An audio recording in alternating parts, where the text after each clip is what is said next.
Man, woo! I don't know if this is going to be more of a treat for you or me, but I'm looking forward to this video. Oh, good, the heater kicked off. So check this. I was just watching my last video and talking about the movie The Warriors in that video. Young lady, Kathy, thank you. Her and I were in classes together in junior high school. And her comment and that video just all of a sudden had this big flood of memories from back in that time of my life. Check this. Me and Mom had beef. It was the summer or the school year of 7th grade, either the summer right after or during 7th grade. We got beef. Mom tried to put hands on me. I didn't let her. Fuck you, call the social worker, get him out of here. Social worker picked me up and took me to San Bruno, to Bennington Street, Bennington Avenue, Bennington Street, whatever. This little street in San Bruno, right down the street from Crestmore High School. And on this little street that I got dropped off on out of the clear blue sky, there were several families on this white bread street. And when I say white bread street, I'll explain. Coming from where I came from, homie, it was apartment buildings, food stamps that you took to the grocery store, and you'd get change, bring back for Mom to go get cigarettes and beer with, right? So when I landed in Bruno, oh fuck, are you kidding me? It was upper middle class, real nice neighborhood. Man, I'm just like tripping. And get this, let me paint a picture for you. This little kid, big kid actually, I was this big at the time. I was 5'10" when I was in junior high school. So I land on this street. Right across the street was the Jeffries, and then down the street was the Serafinis and Heidi Boast and her family. And then up at the top of the hill was another family we used to go water skiing with, because my foster parents were very, I don't know, normal folk, right? Vacations in the summer, right?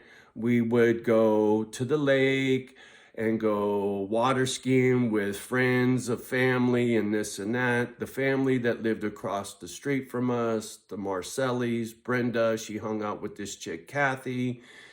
My foster parents hung out with Kathy's parents, blah, blah, blah, the motherfucking blah. Johnny landed in the middle of fucking Leave It to Beaver, bitch. I did.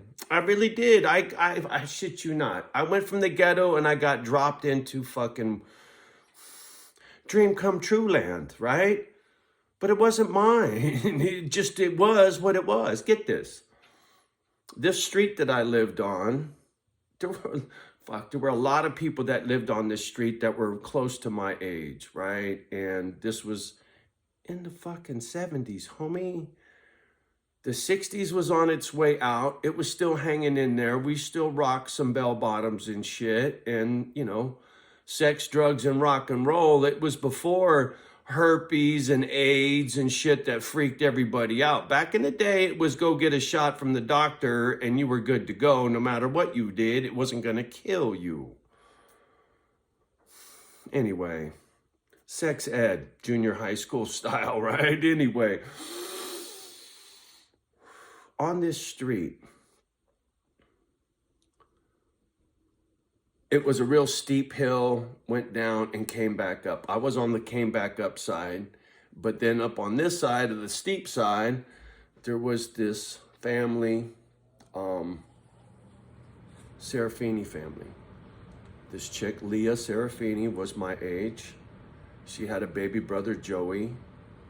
And the dad took a liking to me for some reason. And homie hooked me up with a rattle can spray paint.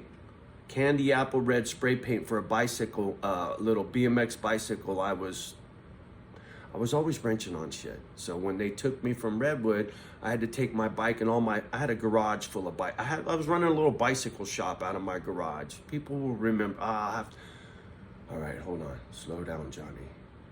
Before I moved to Bruno, when I was still living in Redwood, in this shit apartment, we had a garage, our own garage. In that garage was our fucking clubhouse. A lot of shit went on in that fucking garage, man. But I wrenched on bicycles. I would take them apart, put them back together, do this, do that, blah, blah, blah. So I was a wrench at a young age. Just was. I had the mechanical aptitude for twisting a wrench. And everybody would bring their bicycles to me to help them fix shit or switch. I'll trade you my wheels for your wheels. I want your forks, to this, to that, right? So when I left Redwood and went to Bruno, I had some bike parts and I was putting a bike together. So Leah Serafini's dad hooked me up with some spray paint, right? And on this street, there were a bunch of us. And there was a park, Buckeye Park, that was behind the house that I lived in. Fuck, we had a swimming pool that had a rubber inflated bubble over the top of the pool. People used to go, "Oh, Johnny, you live in that house with the bubble pool." Everybody tripped on me because I was a foster kid. Nobody knew a foster kid before. I just got dropped in the lap of all these motherfuckers. And I know, Kathy, you're out there, you're going to be laughing your ass off. Man, I miss those days. I really do, because that was the only time in my life I really had a normal life, right? Like, I felt like all the rest of you fucking kids with moms and dads that grew up in one neighborhood your whole fucking life. See, I never had that. And so I got a taste of that living in that hood. Mike and Judy Morgan,